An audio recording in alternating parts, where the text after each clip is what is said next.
हमने भी तय किया है कि 1 रुपये का रिश्वत कोई ले तो हमें खबर कीजिए। 15 साल तक तो कुछ कर नहीं पाए थे जिनके हाथ में मौका था, वो तो 15 दिनों में ही इतने परेशान हो गए। तो लॉकडाउन में भी अगर कोई एक राज्य में इन्वेस्टमेंट तेजी से आया तो उस राज्य का नाम बिहार है। बिहार के उद्योग मंत्री शहनवाज हुसैन इस वक्त हमारे साथ हैं। जिस तरीके से कई सारी नई जो नीतियाँ आ रही हैं या फिर इथेनॉल की पॉलिसी की बात होती है, परसों भी नए उद्योग विभाग के जो कई कार्यक्रम थे उसका उद्घाटन हुआ है। क्या लगता है कि नए उद्योग के, नई नौकरी धंधे के क्या कुछ अवसर आने वाले हैं? देखिए, नीतीश कुमार जी ने पहले ही जब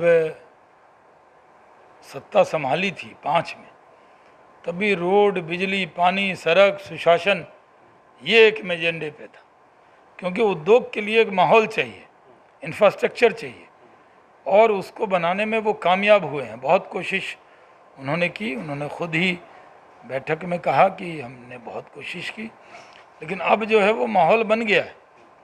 अब उद्योग बिहार में लगे, इसके लिए उद्यमी आने लगे हैं बड़ी तादाद में। जो बाहर के इन्वेस्टर हैं वो भी, और बिहार के लोग भी गरीब नहीं हैं, सिर्फ बिहार के लोग मजदूर नहीं हैं, बड़े बड़े इन्वेस्टर हैं। अगर आप फार्मास्यूटिकल में जाएंगे तो बिहारी ही आगे हैं सबसे, कई बड़ी बड़ी कंपनियां बिहारियों की। तो हमने एक इथेनॉल पॉलिसी बनाई जो सफल हुई। 30 जून तक उसका टाइम है, आप लोग आए थे उसमें, बहुत बड़ी तादाद में उसमें इन्वेस्टमेंट हुआ है। उसके बाद हम लोगों ने ऑक्सीजन पॉलिसी बनाई। जब कोरोना का संकट हुआ तो उद्योग विभाग को मुख्यमंत्री जी ने ऑक्सीजन का व्यवस्था करने का जिम्मा दिया, हम लोगों ने सफलता से उसको किया।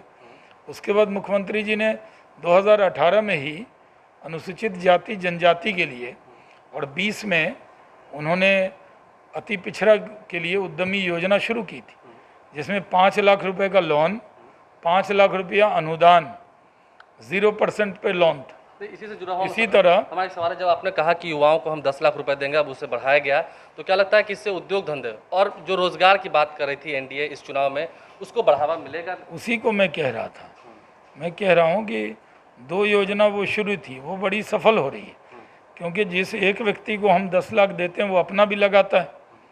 और क्योंकि आज तो किसी रिश्तेदार से मांगिए 5 लाख रुपया तो देगा कोई, यहाँ तो मुख्यमंत्री जी ने 10 लाख की व्यवस्था कर दी।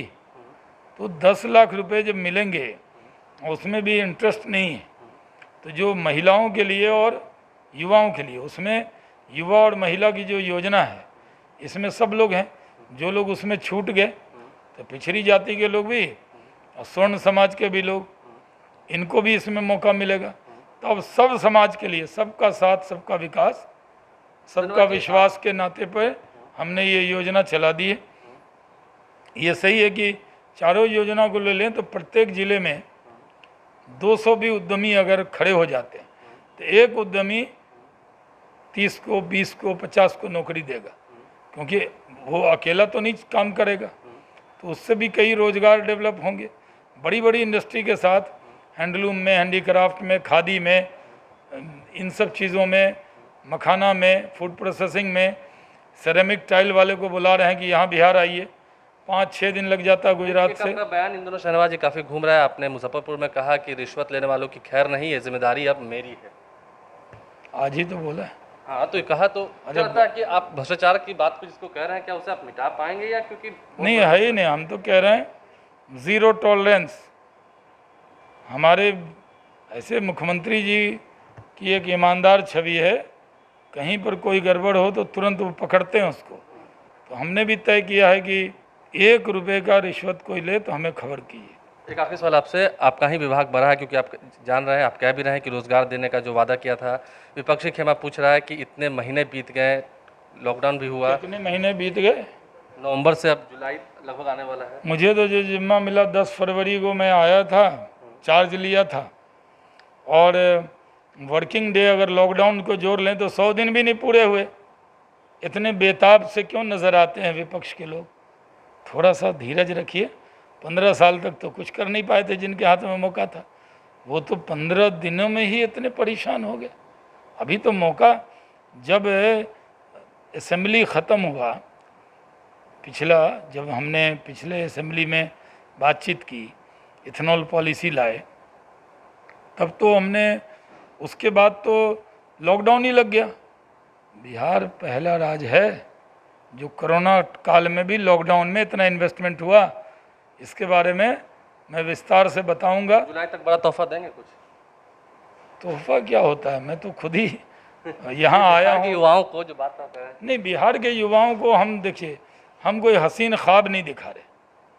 हम जो इन्वेस्टमेंट आ रहा है, जो SIPB में अप्रूव हो जा रहा है, और कौन एप्लीकेशन कर सकता, कोई फर्जी नहीं कर सकता। जिसका 50 करोड़ का टर्नओवर हो, जिसकी कंपनी हो, वो सब देख के ही अप्रूवल होता है। तो प्रस्ताव तो 10,000 करोड़ से ज़्यादा के आगे हैं, लेकिन जब वो सेकंड फेज़ में जाएंगे तो उनको लैंड, तो बियाडा से जो लैंड देना था हमने तुरंत दे दिया। पहले बहुत बहुत दिनों तक घूमते रहते थे। हम तो एक हफ्ते में सारी फाइल निपटा देते हैं। एक फाइल देखिए मेरे टेबल पे है, एक फाइल नहीं रखते साहब। एक दिन का डिले नहीं, हम लोग खुद अप्रोच करते हैं। मैं सारे प्रोटोकॉल तोड़ देता हूँ। जिससे काम है उससे जाके काम कराना जिम्मेदारी। जो बिहार की हमारे प्रधानमंत्री ने, हमारे राष्ट्रीय अध्यक्ष ने जिस तरह मुझे बिहार भेजा, और मुख्यमंत्री जी ने जिस तरह हम पर विश्वास किया है, तो इन लोगों का विश्वास और बिहार की 14 करोड़ जनता का विश्वास को टूटने नहीं देना है। पूरी मेहनत करनी है। मेरी जितनी क्षमता है वो मैं अपने बिहार के युवाओं के लिए लगाऊंगा, और उसमें पूरी ताकत लगाऊंगा। इसीलिए विपक्ष ने तो पहले ही कहा था, बारी सिद्दीकी साहब का बयान आया था कि हम इनको 3 महीने देते। हमने असेंबली में कहा था। तो जो लॉकडाउन था उसमें जब वो नेताजी विपक्ष के नहीं घूमे, तो हमसे कैसे पूछ रहे हैं कि अभी क्या हुआ? भाई लॉकडाउन का पीरियड तो आप भी नहीं मेरे से हिसाब मांगेंगे ना, लेकिन मैं लॉकडाउन वाला भी हिसाब दे दूंगा आपको। तो लॉकडाउन में भी अगर कोई एक राज्य में इन्वेस्टमेंट तेज़ी से आया तो उस राज्य का नाम बिहार है। देखिए, कुल मिलाकर उद्योग विभाग के मंत्री शहनवाज हुसैन कह रहे हैं कि मेरे फाइल आपको मेरे मेज़ पर दिख नहीं सकते हैं, और अगर हिसाब मांगेंगे तो मैं हिसाब भी देने को तैयार हूं। अपने वादों पर बरकरार हैं। कह रहे हैं कि बिहार के युवाओं का भरोसा मुझ पर है और मैं ये भरोसा टूटने नहीं दूंगा। 1 रुपये की भी अगर कोई रिश्वत मांगे तो कंप्लेन आकर सीधा शहनवाज हुसैन से ज़रूर करें। हमारे चैनल को सब्सक्राइब कर लें, साथ साथ फेसबुक पेज भी लाइक करें। इसके अलावा ट्विटर हैंडल पर लाइव स्ट्रीम्स को फॉलो करें। धन्यवाद। हमने भी तय किया है कि 1 रुपये का रिश्वत कोई ले तो हमें खबर कीजिए। 15 साल तक तो कुछ कर नहीं पाए थे जिनके हाथ में मौका था, वो तो 15 दिनों में ही इतने परेशान हो गए। तो लॉकडाउन में भी अगर कोई एक राज्य में इन्वेस्टमेंट तेज़ी से आया तो उस राज्य का नाम बिहार है।